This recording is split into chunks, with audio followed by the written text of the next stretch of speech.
bienvenue pour cette nouvelle émission d'information et de formation de l'AQDR. Et aujourd'hui, nous allons faire le point sur ce qu'on appelle la permanence, c'est-à-dire le Bureau national tout simplement. Et nous avons avec nous Serge Séguin, qui est le directeur général. Bonjour Serge. Bonjour, M. Carrette. Je dois dire que d'abord, vous avez connu la solitude, hein, pendant quelques années, là. Vous avez Oui. été obligé de tout faire, hein.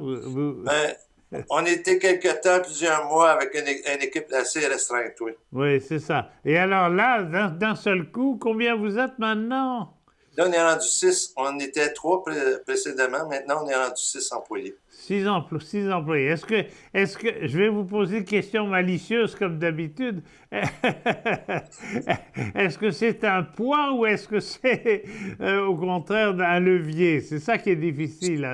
Mais c'est un levier parce qu'avec tout ce qu'on est en train de mettre sur place, en développement, en implantation, etc., on pouvait pas continuer à 3 employés avec cette surcharge de travail-là. C'est un grand coup à donner parce qu'on est en train d'implanter, comme vous savez, vous êtes sur le conseil d'administration, on est en train d'implanter plusieurs projets en même temps. Donc, ça prenait des ressources pour pouvoir nous permettre de réaliser les différentes étapes d'implantation. Autrement dit, ça vous permet d'avoir quelques heures pour dormir tous les jours. Oh, ça! C'est pas encore dans mon horaire, mais j'espère bientôt. En tout cas, j'espère que vous avez moins de stress que quand on est tout seul. Là, c'est pas très agréable. Si je vous ai demandé de nous rencontrer à distance aujourd'hui, c'est surtout pour parler dans le plan d'action que nous avons. Le troisième point, après la formation et après le respect de la mission, c'est en quelque sorte une démocratie qui part du bas, qui part des sections locales vers le national, et non pas le national parapluie en quelque sorte, qui dicterait tout. Alors, on a commencé déjà ça veut dire être à l'écoute concrète des sections, et on a commencé par Mme Major et son équipe, hein? Oui, vous avez entièrement raison là-dessus. Le danger, surtout avec une organisation avec plusieurs organismes liés, il est dangereux à un moment donné, sans le vouloir réellement, que l'information ne circule pas dans les deux sens, qu'elle circule juste dans un sens, donc du haut vers le bas seulement, comme si on envoyait des ordres vers le bas, au lieu aussi de recevoir l'information du bas pour pouvoir ensemble prendre toutes les bonnes décisions pour l'organisme. Donc, là, on avait commencé, on avait implanté souvent, on nous disait qu'on n'avait pas assez d'informations sur ce qui se passait à l'AQDR. Donc, on a un comité qui s'appelle Soutien aux sections. Donc, il y a 2 téléphonistes bénévoles qui font des appels une fois par mois auprès des sections pour savoir qu'est-ce qui se passe chez eux, c'est quoi les problématiques, et pour leur parler aussi des choses qui viennent de l'AQDR, qui sont en train d'être mis en marche, pour lesquelles ils sont sollicités à participer selon leurs besoins et leurs désirs. Oui. Et puis, j'allais dire, pendant les années précédentes, sans faire de polémique, évidemment, il y avait très peu de liens réels, d'actions réelles venant du national, parce qu'il faut quand même assister les sections locales dans leur militance et leur gouvernance. C'est ça.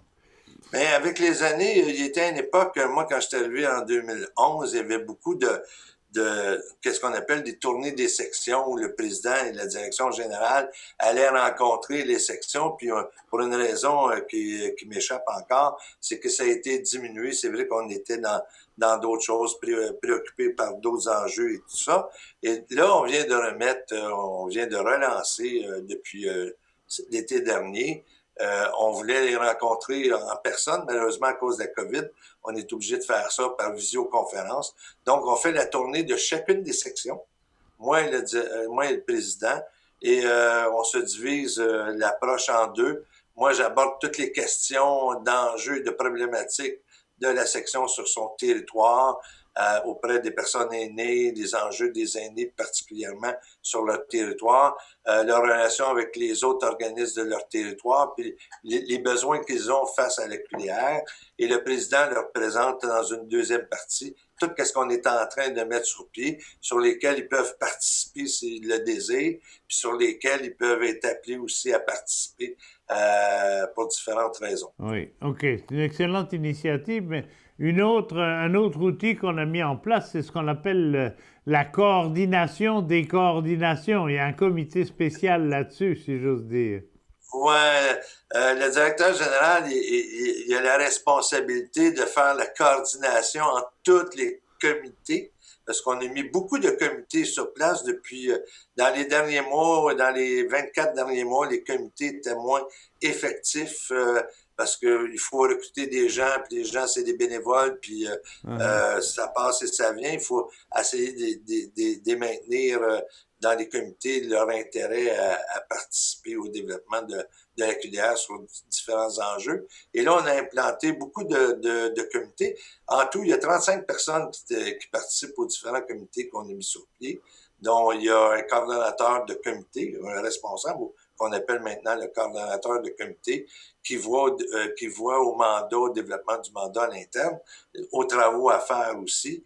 Et moi, je m'assure de la coordination de tous ces comités-là par rapport au plan d'action, par rapport au mandat que le conseil d'administration a donné à chacun des comités. Oui. Moi, je me demande des fois, je me dis, Serge Seguin, avec tous les comités auxquels il est obligé de participer, quand est-ce qu'il a le temps de travailler?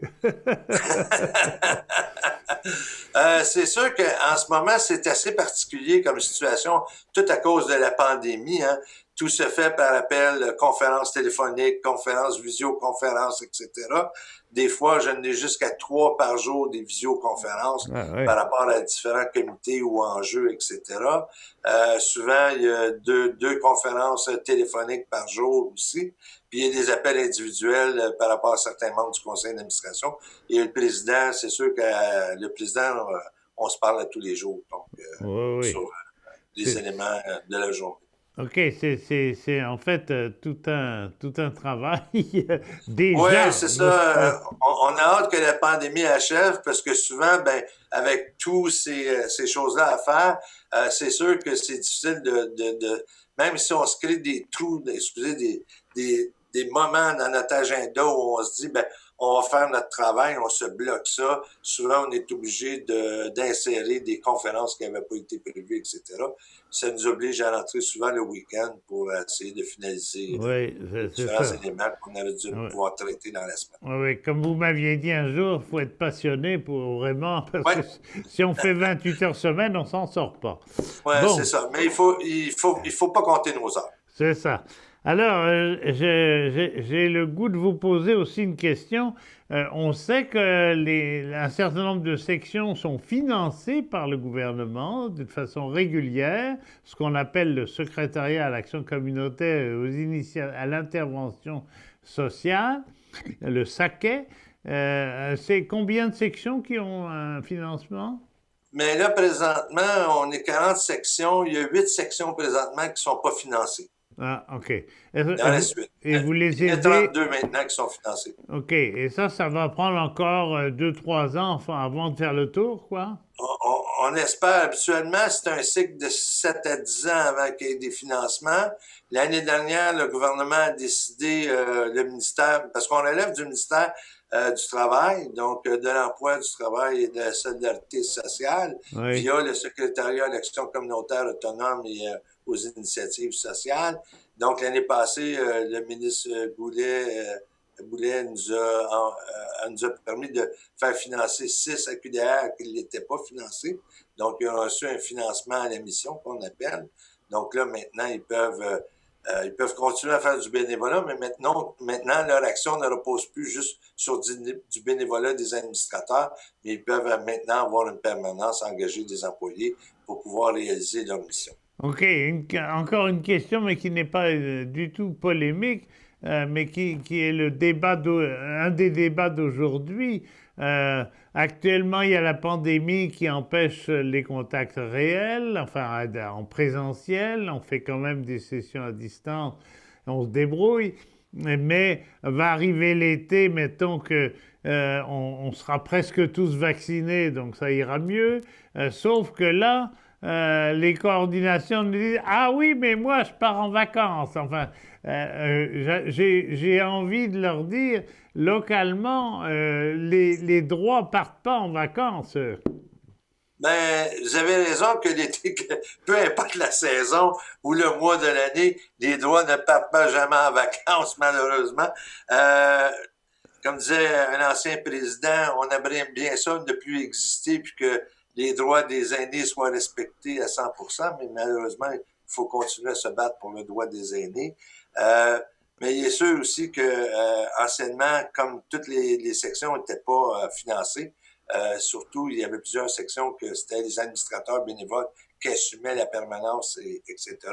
Donc, souvent, ils fermaient l'été, soit en totalité, de la fête de Saint-Jean-Baptiste à la fête du travail, où ils fermaient pendant un mois. Donc, on espère que cet été, étant donné que plusieurs sections maintenant qui sont financées, qui ne l'étaient pas, vont pouvoir prendre un rythme régulier de fonctionnement, c'est-à-dire s'ils ferment, ils ferment pour le temps des vacances, de peut-être 2 semaines, là, le temps des vacances de construction. Oui, oui, parce qu'il faut qu'on organise nos sessions de formation à la gouvernance, il faut qu'on puisse rencontrer les gens, leur parler, les écouter sur place. C'est tout un travail qu'on ne peut faire que l'été, forcément, pour les sections les plus lointaines. C'est ça. Parce que l'été, il faut se dire, des fois, on ne sait jamais, il ne faut pas parler trop vite, mais habituellement, l'été, c'est plus tranquille. Oui, c'est ça. C'est déjà vu que ça ne soit pas non plus. Ça, on espère toujours que l'été, ça soit plus tranquille, qu'on puisse faire des choses qu'on n'a pas eu le temps de faire dans l'année, du classement, de l'archivage, etc. Donc, ça laisse plus de temps à préparer l'année qui vient, etc. C'est ça. Et on espère, autrement dit, que le printemps et l'été, on va pouvoir faire nos sessions de formation. Justement, c'est le moment ou jamais de passer par cette formation qui est une des priorités du plan d'action, bien entendu. On semble, en tout cas, moi j'ai le sentiment, pour y participer en tout cas, qu'on se réveille, qu'on a l'impression que la QDR restaure sa mission, revient dans son activité normale. Mais écoutez, à chaque présidence, il y a toujours une vision particulière pour chacun. Chacun, des fois, participe depuis un certain temps, soit au sein du conseil d'administration et même dans des sections, parce que la plupart, la plupart, mais la majorité des administrateurs viennent de sections, soit qui étaient sur le conseil d'administration, où ils étaient très impliqués au niveau de leur section. Donc, ils sont tous au courant de la façon de faire. Mais souvent, ils arrivent avec une vision particulière, puis qui s'enlignent sur cette vision particulière-là. Donc, c'est le lot des organismes où chacun arrive avec son bagage et sa vision, puis qui donne un élan quelconque à l'organisation. Merci, mon cher Serge. Et puis, on va vous souhaiter une semaine remplie là jusqu'à 11h du soir tous les jours. Ça prouvera, ça sera un bon critère pour la dynamique de la QDR. Je vous remercie beaucoup, M. Garrett. Au plaisir. Au revoir. À bientôt. Au revoir. À bientôt.